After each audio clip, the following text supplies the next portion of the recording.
함께 나눌 하나님의 말씀은 신약성경 베드로후서 3장 1절로 9절까지 말씀입니다. 신약성경 베드로후서 3장 1절로 9절까지 말씀, 같은 목소리로 말씀을 함께 읽도록 하겠습니다.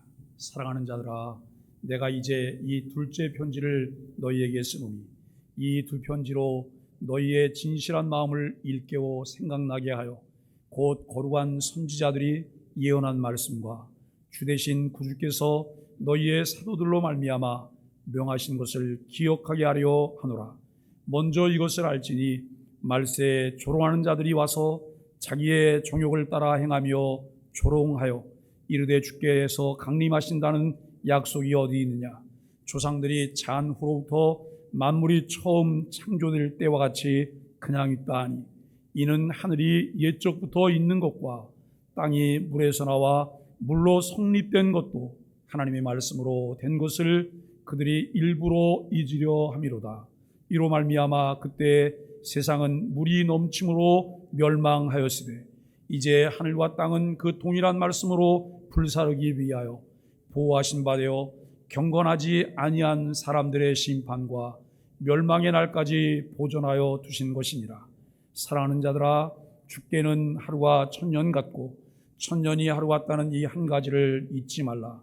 주의 약속은 어떤 이들이 더디다고 생각하는 것 같이 더딘 것이 아니라 오직 주께서는 너희를 대하여 오래 참으사 아무도 멸망하지 아니하고 다 회개하기에 이르기를 원하시느니라. 아멘. 이 시간에는 에이든의 양상부리 하나님 앞에 찬양 드리겠습니다.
아멘. 감사합니다.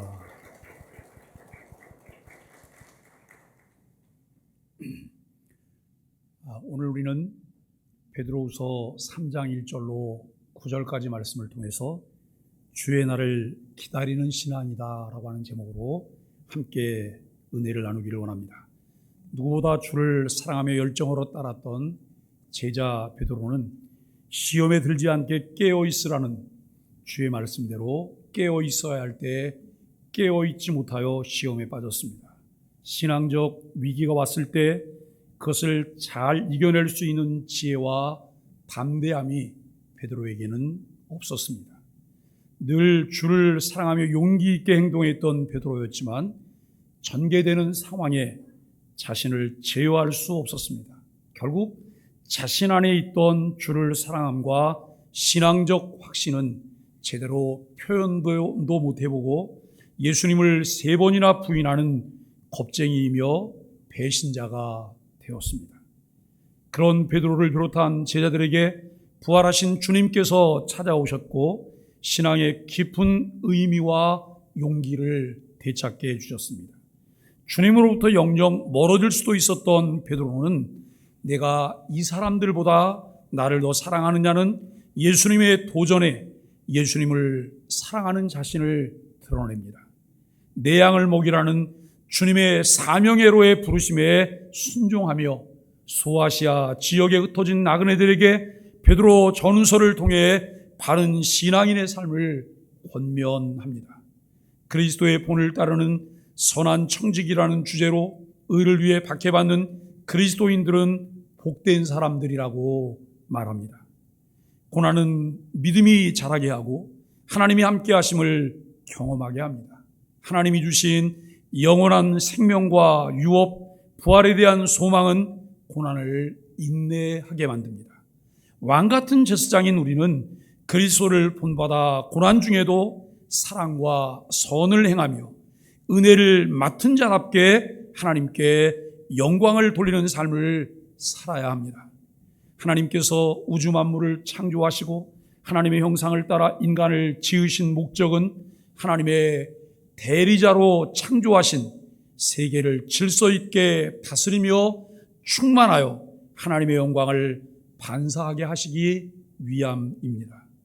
창조의 목적과 인간의 제일된 목적인 하나님을 영화롭게 하며 영원토록 그를 즐거워한다고 하는 것은 하나님과의 언약 안에서 있을 때만 그것이 가능합니다. 그 지위를 이탈하거나 주를 떠나서는 아무것도 할 수 없다는 것이 성경의 가르침입니다. 불순종으로 하나님과의 관계가 파괴되고 에덴에서 누리던 그 풍요로움과 지위를 박탈당할 뿐 아니라 에덴에서 쫓겨남으로 죽음과 노동의 고통을 겪는 인생고가 시작이 되었습니다. 그럼에도 하나님은 우리 인생들이 하나님과의 끊어진 관계를 회복하여 하나님의 나라를 누리며 살게 하시려는 계획을 끊임없이 진행하셨습니다. 인간은 한 번 태어나면 3번 죽으며 영원한 사망 아래 살아갑니다. 그러나 2번 태어나면 2번 죽고 영원히 하나님의 나라를 누리면서 살게 됩니다. 아담의 범죄 이후에 모든 사람들은 이미 하나님과의 관계가 끊겨진 영적 죽음의 상태로 태어나고 모든 사람들이 한번 맞이하게 되는 죽음을 맞는데 이것이 육체적 죽음입니다. 그런데 한 번만 태어났던 사람은 거기에 그치지 않고 3번째 죽음을 맞이하게 됩니다. 육체적 죽음은 육체와 영혼이 분리되는 죽음인데 육은 한 줌의 재가 되거나 흙으로 소멸이 됩니다. 그런데 그것이 끝이 아닙니다. 예수님께서 부활의 보증금이며 첫 열매로 부활하신 것처럼 모든 인생들이 예수님이 오시는 그날 부활하게 됩니다. 그날은 예수님을 믿지 않았던 자들에게는 심판의 부활이지만 예수님을 믿고 죽은 사람들에게는 생명의 부활입니다. 여러분 그 사실을 믿으시죠? 심판의 부활을 기다리십니까? 아니면 생명의 부활을 기다리십니까? 생명의 부활을 기다리고 계시죠. 이렇게 한번 태어난 사람들은 심판의 부활을 거쳐 영원한 지옥 형벌을 받게 되는데 이것을 영원적 죽음이라는 세 번째 죽음을 말하는 것입니다. 그러나 한 번이 아니고 두 번, 즉 어머니 모태와 예수 그리스도를 주로 믿어 하나님의 자녀로 다시 태어난 사람들은 세 번째 죽음이 아니라 생명의 부활 후 영원한 하나님 나라에서 하나님의 은혜로운 통치를 누리며 의와 희락과 평강의 삶을 영원토록 살게 된다는 것입니다. 이 두 가지 유형의 삶 중에 여러분 어떤 것이 마음에 드십니까? 지금 우리들이 가고 있는 길은 어느 길일까요? 누구나 한 번은 산거리 갈림길에 서게 되고 그 길에서 다음 코스를 선택하게 됩니다. 한 번 태어나 세 번 죽음으로 영원한 지옥을 선택하든지 두 번 태어나 하나님의 자녀로 유업을 이어가며 영원한 하나님 나라를 누리며 사는 길을 선택하든지 둘 중에 하나를 삼거리에서 선택하고 그 다음을 진행하게 됩니다. 하나님은 온 인류에 관심이 있으시지만 지옥 형벌을 받은 인생들이 아닌 영원한 하나님의 나라를 소망하게 된 사람들의 이야기를 계속 쓰고 계십니다. 그 이유는 하나님의 관심이 그들에게 있기 때문입니다. 베드로전서도 그 길을 걷게 된 사람들에게 그리스도의 본을 따르는 선한 청지기로 살도록 촉구하며 권면합니다. 그리스도인의 소망이 무엇이며 그 소망을 이해하고 믿는 그리스도인들이 따라야 할 거룩함을 말씀하고 있습니다. 그 거룩함은 사욕을 따르지 않고 거룩한 행실을 추구하며 진리의 말씀에 순종하여 서로 사랑하는 삶입니다. 그 거룩한 목적을 따라 살려는 그리스도인들이 만나게 되는 고난이 있는데 그 고난은 우리들의 허물이나 악함 때문에 당하는 것이 아니라 세상과는 다른 가치관을 가지고 주를 위해 살려다가 당하는 고난입니다. 그러나 그러한 그 고난을 겪으며 어려움을 당하는 중에도 그리스도인으로 살아갈 때 마땅히 감당해야 할 의무를 다하는 것이 그리스도를 본받아 선을 행하며 믿음의 성숙을 이루는 것이라고 권면하며 베드로 전서를 마칩니다. 로마서 8장 18절 말씀에 보면 생각컨대 현재의 고난은 장차 우리에게 나타날 영광과 좋게 비교할 수 없다라고 말을 해요. 나의 나된 것이 하나님의 은혜며 또 하나님께서 나를 구원자로 부르셨을 뿐만 아니라 나를 사명자로 부르셨다는 사실을 분명히 믿는다면 그것에 대한 결정이 나의 결정이어서는 안 된다는 거예요. 나를 부르신 하나님의 뜻에 합당한 결정들이 매일 매순간 내려지는 것이 우리에게 필요합니다. 베드로후서는 재림의 날까지 견고한 믿음으로 승리하라는 주제로 그리스도인은 우리를 구원해로 부르신 하나님의 사랑과 예수 그리스도의 은혜 위에 견고하게 세워져야 합니다. 이 땅을 사는 동안 하나님의 대리자로 하나님을 영화롭게 하며 영원토록 즐거워하는 삶의 목적을 가지고 살아가는 이유는 영원한 종착역이 있다는 것을 말씀합니다. 지옥 형벌이 아니고 영원한 하나님 나라에서 하나님의 통치 아래 의와 희락과 평강을 누리는 삶을 고대하며 소망한다면 이 땅을 사는 동안 부르심에 합당하게 살아야 한다라고 하는 말씀입니다. 수요일 저녁에 4.5 여전도회와 청장년회가 오늘부터 습관훈련이라는 교재를 사용하면서 매우 유익한 공부를 진행하고 있고 이제 반 정도 공부를 마쳤습니다. 하나님의 망원경으로 바라본 세계관은 창조, 타락, 회복입니다. 우리는 타락과 회복이라고 하는 그 사이를 살아가고 있습니다. 타락에 그대로 머물러 있다면 그들은 세 번째 죽음에 진입하며 영원한 지옥 형벌 속에 살게 됩니다. 그러나 우리의 관심은 타락에 머물러 있지 않고 회복에 있습니다. 그래서 우리에게 주신 은혜를 따라 믿음으로 예수 그리스도를 구주로 믿고 새 생명으로 태어나는 놀라운 은총을 입었습니다. 신생아로 머물지 않고 예수 그리스도의 장성한 분량에까지 자라가는 목표를 갖고 매일의 삶 속에서 점진적 성화를 위한 믿음의 경주를 계속하고 있습니다. 결국 점진적 성화라고 하는 것은 하나님께서 창조하실 때 만물의 영장, 하나님의 대리자로 정복하고 충만하며 다스리라는 사명을 다하게 하기 위해 주셨던 하나님의 영상을 온전히 회복하는 것입니다. 그리스도의 장성한 분량에까지 자라가는 것이고, 우리가 하나님 주신 이 형상을 회복하게 되므로 하나님과 교제의 당사자가 될 뿐만 아니라 하나님은 우리를 바라보며 하나님 자신을 보시게 된다는 말씀입니다. 매일매일 삶 속에서 나를 통해 하나님의 영광이 반사되어지는 은혜가 있게 되기를 간절히 축복합니다. 예수님을 믿음으로 구원의 보증을 받아 죄에 대한 책임은 없어졌지만 죄에 대한 오염은 그대로 남아있어서 죄의 영향력이 구석구석 나타나 하나님의 영광을 반사하지 못합니다. 불완전함에서 완전함으로 나아가기 위해 우리에게 필요한 것은 우리 안에 자리 잡은 습관을 바꾸며 새로운 습관을 만들어내야 합니다. 3살적 버릇이 80까지 간다는 우리 격언이 있습니다. 또 습관은 제2의 천성이라는 독일 격언이 우리에게 시사하는 바가 매우 큽니다. 교회를 다니며 예수 그리스도를 구주로 믿고 계십니까? 그렇다면 우리 안에 있는 옛 것을 어떻게 하시겠습니까?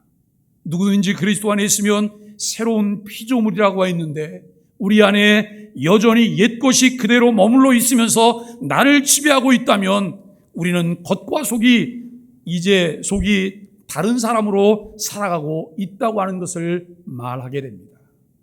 여러분, 정말 예수 그리스도를 구주로 믿고 계십니까? 예수 그리스도를 구주로 믿고 난 이후에 이전과 이후의 삶을 우리가 현저히 구분되게 보실 수 있나요? 내가 예수 그리스도를 믿기 전에 옛사람으로 나는 이러한 사람이었고, 예수 그리스도를 믿고 난 이후에 내가 점진적 성화를 통해서 이제는 이런 삶을 살고 있어 라고 말할 수 있나요? 에베소서는 전에는 그리고 이제는 이것을 우리에게 말을 해요. 옛사람을 벗어버리라고요. 의와 거룩함과 진리로 입은 새 사람을 입으라고 말씀을 해요. 결국 이것을 어떻게 바꿔낼 수 있을까요? 그냥 교회를 출석하시면 이것이 가능할까요? 여러분, 교회를 다니는 사람들 중에, 예수를 믿는 사람들 중에 86%가 성경을 읽지 않는데요. 86%가 성경을 읽지 않는다는 거예요. 그러면 그 성경을 읽지 않는 86%가 여러분 설교를 들으면 설교의 의미들을 잘 이해할 수 있을까요? 설교에서 말하려고 하는 포커스가 무엇인지 잘 이해를 하실까요? 이해를 잘 못하시더라고요. 엉뚱한 이야기들을 하시더라고요. 결국 나의 무지함을 드러낼 수밖에 없는 그런 상황인데 그것이 부끄러운 줄도 모르고 그것을 드러내는 상황들을 보게 돼요. 돌아오는 화요일 날 우리 백전사님이 강동상호 씨를 봐요. 어제 그런 얘기를 나눴어요. 우리 전사님은 학부도 신학대학을 다녔기 때문에 7년간 공부를 하신 거예요.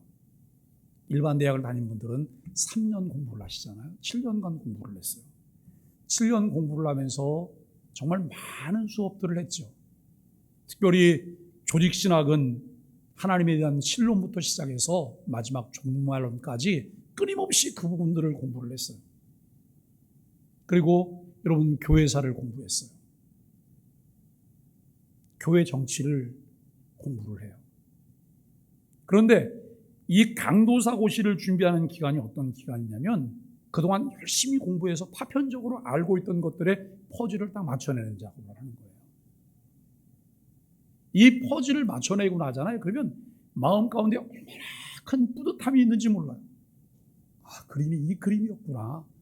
무슨 그림인지도 모르고 부분 좋아서 그 부분 때문에 감사한 적이 많았는데 이 그림을 완성해 보니까 이 그림이 이렇게 근사한 것이구나 라고 하는 것을 알게 돼요.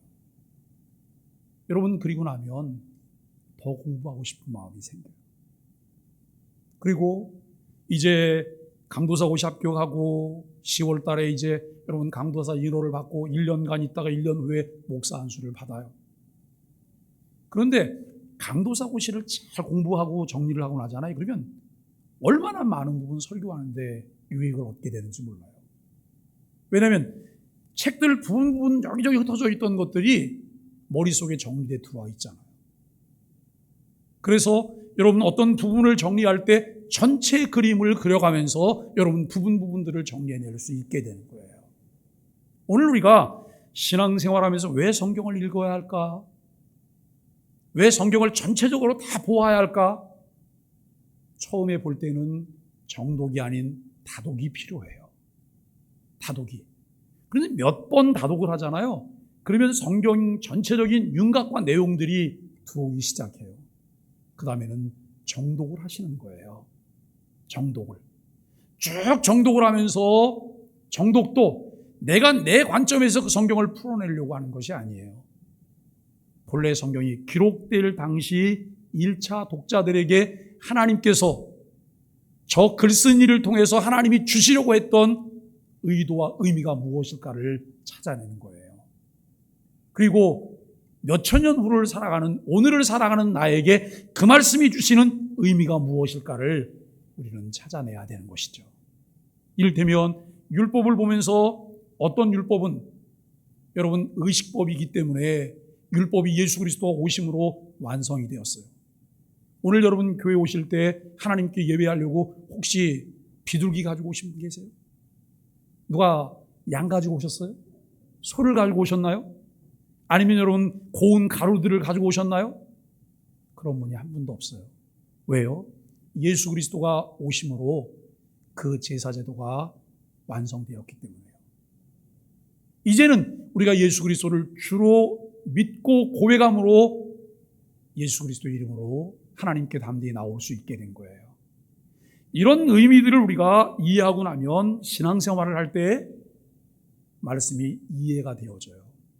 그리고 그 말씀은 때로는 우리를 깊이 찌르기도 해요.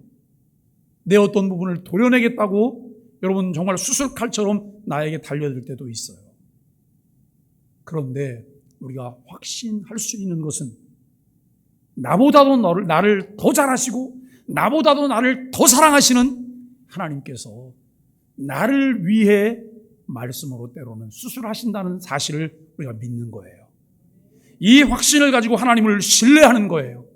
그리고 그 말씀을 내 삶 가운데 받아들이고 적용하고 말씀을 붙잡을 때 우리는 신앙생활에 변화가 있는 것을 알게 돼요.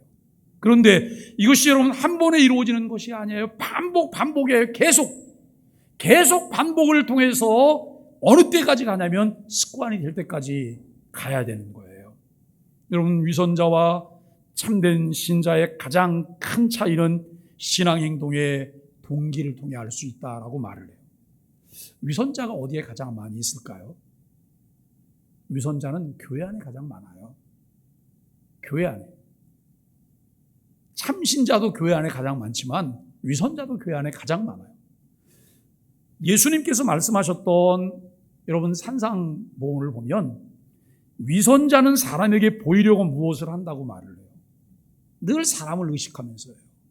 저 사람이 어떻게 볼까? 저 사람에게 어떻게 보일까? 사람에게 잘 보이려고. 그래서 위선자는 사람을 통해 얻게 되는 힘이 자신을 움직이게 하는 가장 큰 힘이라고 생각해요.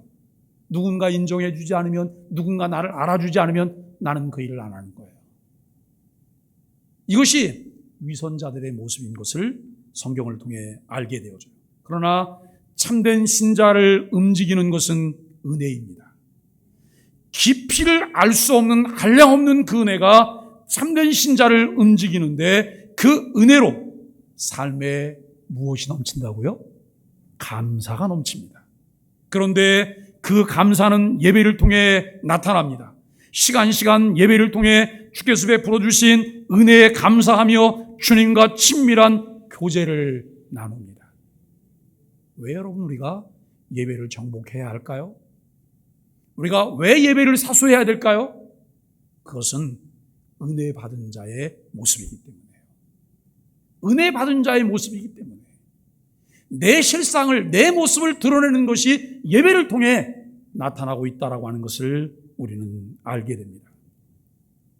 정상적으로 예배하는 습관은 우리의 삶을 변화시켜 복음적인 사람이 되게 하는데, 이 복음적인 사람이란 하나님을 경외할 줄 아는 경건한 사람이 되게 하는 거예요. 그리스도인들은 아무 생각 없이 상황에 떠밀려 살아가는 사람들이 아닙니다. 죽은 물고기는 물이 흐르는 대로 그냥 떠내려가지만 살아있는 물고기는 물을 거슬러 올라가면서 가야 할 곳으로 가야 된다고 하는 것이죠. 점진적 성화를 통해 재림의 날까지 견고한 믿음의 습관을 가지고 승리하라는 새 목표를 가진 구원받은 하나님의 백성들은 끊임없이 옛 습관을 벗어버리고 새 사람을 입는 습관 훈련에 열중하게 됩니다. 습관은 하루아침에 단번에 이루어지지 않습니다. 끊임없는 반복 훈련을 통해 우리 안에 자연스러운 습관이 만들어집니다. 만들어진 습관은 반드시 우리의 삶의 변화와 성숙을 경험하며 그리스도의 장성한 분량에까지 자라가게 합니다. 하나님의 형상, 하나님의 성품을 닮아가며 그의 선하심과 온전하심으로 나아가기를 원할 때 우리는 세 가지 습관 훈련을 염두에 두고 실천하여야 합니다. 우리의 인격의 3요소를 말할 때 지정의라고 말합니다. 여러분, 지를 말하는 생각과 그 다음에 감정을 말하는 정을 말하는 감정과 그리고 의를 말하는 행동하는 것인데, 지적인 것을 갖추기 위해 생각하는 훈련을 하는 데에는 점검하는 습관과 성경 읽기의 습관이 중요하다는 거예요. 어떤 지침표를 가지고 그 지침표에 의해서 내가 지나간 한 주간 동안 어떻게 살아냈을까? 오늘 주일에 관한 지침표를 가지고 이 주일을 어떻게 살아갔을까? 이것을 점검하는 습관을 갖는 거예요. 점검을 하다 요거는 잘했네. 그러면서 여러분 다독다독해. 너 잘했어. 이건 너무 형편없잖아. 힘을 좀 내야 되지? 힘을 내야 되지? 그러면서 여러분 그 부분을 반성해내는 거예요. 그 다음에 성경 읽기 습관. 매일매일 성경을 읽는 거예요. 하루에 3장, 주일날 5장. 그러면 1년 365일이면 성경 한 권이 끝나요. 그런데 여러분, 어떤 사람은 며칠 읽다가 에휴, 바쁜데 주말에 좀 몰아서 읽지. 이거는 여러분 이제 안 읽는 쪽으로 가는 거예요. 매일매일 꾸준히 읽는 것이 필요해요. 그런데 이것과 더불어서 우리에게 너무나 좋은 훈련 자료는 소망의 아침 묵상이에요. 소망의 아침을 영상으로 받아서 본문 한번 읽어보고 영상 듣고 그 다음에 여러분 그 부분을 한번 정리해 보려고 노력하는 이 노력이 꾸준히 계속되어질 때 나도 모르는 내 안에 좋은 습관들이 만들어진다는 것이죠. 감정의 습관을 훈련할 때 2가지를 말합니다. 예배하는 습관과 기도하는 습관을 훈련해요. 예배하는 습관은 우리를 복음적인 사람으로 세워가며 기도는 모든 것을 바꾸어 줍니다. 예배와 기도하는 삶으로 하나님을 절대적으로 신뢰하며 의존하는 삶을 살게 합니다. 여러분, 예배를 잘 드리잖아요. 하나님에게 딱 초점이 맞아서 하나님과 눈이 맞춰져서 예배를 잘 드리고 나면 예배 끝나고 난 다음에 내 안에 내가 주체할 수 없는 감동이 있어요. 은혜가 흘러넘쳐요. 기쁨이 있어요. 삶의 의욕과 새로운 희망과 비전들이 막 일어나요. 그런데 여러분, 예배가 하나님과 눈이 맞춰지지 않잖아요. 예배가 끝나고 난 다음에 분노가 일어나요. 그것은 당사자가 잘 아는 거예요. 우리가 여러분 창세기 4장에 보면 가인과 아벨이 하나님께 제사를 드리잖아요. 그런데 가인이 제사를 드리고 난 다음에 그 마음 가운데 주체할 수 없는 분노가 끌어올랐어요. 왜 그럴까요? 내가 하나님께서 예배 드리라고 해서 예배는 드렸는데 하나님이 내 예배를 받지 않았다는 것을 가인이 알게 된 거예요. 여러분, 가인도 자기가 원하는 대로 예배를 드릴 자유가 있으면 하나님도 그거 받고 안 받을 자유가 하나님에게 있잖아요. 또 하나님은 그 예배를 받을 것에 대한 지침도 분명히 주셨잖아요. 지침대로 안 했으니까 하나님 받지 않는 건 너무 당연해요. 그런데 그것 때문에 가인이 분노가 일어났어요. 그리고 결국 그 다음에 씻을 수 없는 과오를 범해요. 자기 동생을 죽여요. 자기 동생 아벨이 하나님이 원하는 대로 믿음으로 예배를 드리고 하나님께서 믿음으로 예배를 드린 아벨의 예배를 받았다고 하는 것 때문에 여러분, 이 아벨에게 보복을 해요. 이 부분을 보면서 우리는 감정의 습관을 무엇을 통해서 할까? 예배를 통해서 하자는 거예요. 하나님과 눈 맞춤을 통해서. 예배는 하나님과 눈을 맞추는 거예요. 예배는 하나님을 만나는 거예요. 예배 속에 하나님이 주시는 은혜를 우리가 누리게 되는 거예요. 하나님과 눈이 맞춰지고 그분과의 친밀함과 그분의 임재를 경험하게 될 때 내가 주체할 수 없는 은혜가 내게 부어진다는 거죠. 그 은혜가 나를 다스려줘요.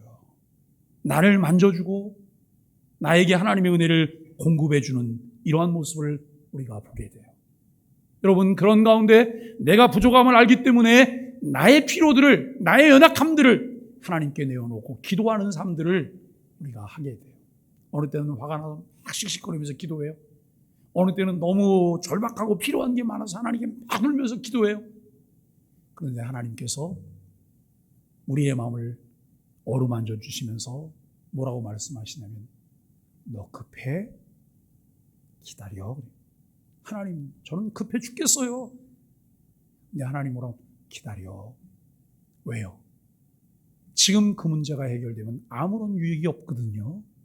그 문제가 해결되지 않고 조금 기다림을 통해서 견뎌내면 더 큰 것을 얻을 수 있는데, 그리고 견뎌내지 못하고 그것이 여러분 응답되면 그것을 통해 사고를 칠 수도 있는데 하나님은 기다리라고 말씀하세요. 어느 때는 하나님이 냉정하세요. 안 돼. 안 된다는 거예요. 나는 급한데, 나는 너무 절박한데 하나님이 안 된다고 말씀하세요. 그런데 여러분, 성경 말씀을 통해 하나님을 좀 더 알아가면 알아갈수록 안 된다고 말씀하시는 하나님이 얄밉지 않아요. 왜 그런지 아세요? 나보다도 나를 더 잘 아세요. 나만 아시는 것이 아니라 나와 관계된 모든 배경과 환경도 아시는 하나님이세요. 그렇기 때문에 나에게 해로운 것, 불필요한 것은 우리가 구해도 안 된다고 말씀하세요. 어떤 것은 기도했더니 하나님께서 즉시 뭐라고 말씀하시면, 그래, 이거 내가 빨리 해결해 줄게. 즉시 해결해 주세요. 사랑하는 여러분, 하나님은 우리보다도 우리를 더 잘 아세요. 나보다도 나를 더 사랑하세요. 그리고 저와 여러분들을 위한 놀라운 계획을 가지고 계시다는 사실을 믿으세요? 근데 그 하나님이 어저께 돌아가셨죠? 혹시 지난 주일날 돌아가시지 않으셨나요? 그 하나님 지금도 살아계십니다. 지금도 살아계셔서 우리의 삶을 주장하시는 하나님이심을 우리는 믿기 때문에 예배와 기도를 통해 하나님과 눈을 맞추고 또 그분이 가지고 계신 정서를 우리가 배우면서 우리는 내 감정을 다스리는 훈련을 하게 됩니다. 그리고 행동할 때 행동하는 습관을 훈련할 때 우리는 헌신하는 습관과 절제하는 습관을 갖게 됩니다. 우리가 하나님의 형상을 회복하는 것을 날마다 입으로 외쳐도 그것을 취하기 위해 날마다 꾸준히 계속 자신을 훈련하지 않는다면 소리나는 구리와 울리는 꽹과리에 그치게 된다는 것이죠. 베드로후서에서 말하는 재림의 날까지 견고한 믿음으로 승리하기 위해 우리는 어떤 신앙인이 되어야 할까요? 하나님의 영광에 들어가는 마지막 날까지 우리는 진리의 기초 위에 굳건히 서서 경건하고 거룩한 삶을 살아야 합니다. 서 있다고 생각하는 자는 넘어질까 조심하라고 하면서 교만을 경계할 것을 말씀합니다. 우리는 베드로후서를 통해 견고한 믿음을 위한 권고와 거짓 교사들에 대한 경고, 그리고 재림에 대한 확신을 함께 나누고 있습니다. 오늘 1절로 7절까지 말씀은 종말을 조롱하는 사람들의 말로를 우리에게 보여줍니다. 종말에는 하나님 말씀에 대한 도전과 대적이 더욱 강력해집니다. 자기 생각대로 사는 쾌락주의자들은 재림의 약속을 비웃고 조롱합니다. 이들은 만물이 창조 때부터 지금까지 변함없이 유지되었기에 종말은 없을 것이라고 주장합니다. 이것은 어제와 오늘 그리고 내일을 당연시하는 자연주의적 사고에서 비롯됩니다. 이들의 주장은 성경이 증언하는 하나님의 천지창조 역사와 노아 홍수 때 경험했던 물의 격변을 의도적으로 망각하려는 데서 기인하고 있다고 5절과 6절이 말씀합니다. 하나님이 말씀으로 천지 만물을 창조하셨던 것처럼 심판 때에도 말씀으로 땅과 하늘을 불태울 것입니다. 주님의 재림과 종말을 기다리는 그리스도인들은 주의 말씀을 늘 가까이 하며 바른 습관을 갖습니다. 매일 아침 배달되는 소망의 아침을 통해 그 본문이 우리에게 주시는 말씀이 무엇인지를 묵상하며 하루 종일 그 말씀을 의지하며 생활하는 습관을 갖습니다. 본문이 우리에게 하시려는 말씀을 찾아내며 그 말씀을 함께 붙드는 것이 우리에게 주어진 과제입니다.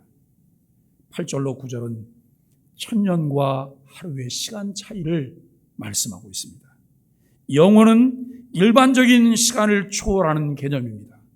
창세전이라는 말로 표현되었듯이 영원은 인간이 갇혀 사는 시간을 초월한 하나님의 영역입니다. 그래서 하나님의 사건이 이루어지는 때로서 의미 있는 시간인 카이로스에서 천년인지 하루인지의 구분은 전혀 의미가 없다는 거예요. 여러분, 시간을 카이로스와 크로노스 두 가지로 구분해서 말해요. 크로노스는 모두에게 주어진 전체 시간이에요. 전체의 시간. 오늘 우리가 예배를 드리는 이 예배 시간이 1시간이라고 하면 1시간을 말할 때에는 그것을 우리가 크로노스라고 말을 해요. 모두에게 주어져서 여기 앉아 계시니까. 그런데 그 시간 중에 정말 내가 하나님과 눈을 맞추면서 의미 있게 예배를 드린 시간이 카이로스예요. 어쩌면 그 시간이 몇 초일 수도 있어요. 몇 분일 수도 있어요. 똑같은 1시간의 크로노스를 가지고 있지만 단 1초의 카이로스도 갖지 못한 분이 있을 수도 있다는 거예요. 중요한 것은 모든 사람이 회개하여 구원에 이를 때까지 오래 참고 기다려주시는 하나님의 사랑, 그분의 은혜입니다. 주님의 약속이 언제 이루어질지는 연대기적 시간인 전체 시간인 이 크로노스 안에서 살아가는 우리는 알 수 없습니다. 우리가 알아야 할 것은 재림의 때가 아니라 죄인된 인간에게 은혜를 베푸시는 하나님의 마음입니다. 재림의 때가 더딘 것 같지만 이것은 모든 사람들이 회개하고 돌아오기를 기다리시는 하나님의 사랑입니다. 사랑하는 소망의 가족 여러분, 하나님께서 약속하신 메시아가 많은 사람들의 오랜 기다림 속에 하나님의 때가 참에 사람의 몸을 입고 유대 땅 베들레헴에 오신 것처럼 다시 오신다는 예수님의 재림의 약속은 하나님께서 뜻하신 그 시간에 맞춰서 반드시 이루어진다는 것입니다. 바로 그날, 제가 지난 주간에 안양 시립합창단 연주회를 다녀왔어요. 베르디 레퀴엠 연주를 하느라고 안양 시립합창단 단원과 서울시 합창단이 함께 연합 합창을 하고 근사한 오케스트라가 함께 했어요. 저는 1시간 반 정도쯤 그 연주에 들어가서 이 가슴이 벌렁거리는 것을 어떻게 참을 수가 없었어요. 그저 우리가 6월 달에는 리퀴엠 많이 연주하니까 그저 이제 그 안식을 기원하는 그런 마음으로만 생각을 해요. 진혼가로만 생각을 해요. 그런데 끊임없이 자막에 뭐라고 뜨냐면 바로 그날 진노의 날, 바로 그날 진노의 날. 여러분, 이때 음악이 그걸 그때 어떻게 묘사를 했을까 생각해 보세요. 그리고 바로 그날 진노의 날 그러면서 나팔 소리가 들리더라고요. 앞에서 들려와요. 조금 지나니까 저 옆에서도 들려요. 조금 있다가 위에서도 들려요. 그리고 뒤에서도 들려요. 사방에서 나팔 소리가 들려요. 그런데 바로 그날 진노의 날 그 나팔 소리는 무슨 나팔 소리예요? 심판을 알리는 나팔 소리예요. 한 번만 태어나서 세 번째 죽음을 앞두고 있는 그들을 향한 진노의 심판의 나팔 소리예요. 그런데 여러분, 무대 배경이 바뀌어지면서 다른 배경이 또 연출이 되어지고 다른 음악이 나와요. 바로 그날, 구원의 날. 이쪽에서는 바로 그날이 진노의 날이었어요. 그러나 이쪽은 바로 그날 구원의 날이에요. 한 번만 태어나지 않고 두 번 태어나므로 영원한 하나님의 나라를 기다리고 있던 사람들이 맞이하게 될 바로 그날 구원의 날이 있다고 하는 것을 보게 됩니다. 여러분, 어떤 이에게는 심판의 날이고 어떤 이에게는 구원의 날입니다. 사나 바이야 나를 가려다 외치며 탄식하든지 마라나타 아멘 주 예수여 어서 오시옵소서 하든지 한 가지를 하게 될 것입니다. 주의 날을 기다리는 신앙인들로 우리 모든 소망의 가족들이 마라나타를 외치게 되기를 예수 그리스도의 이름으로 간절히 축복합니다.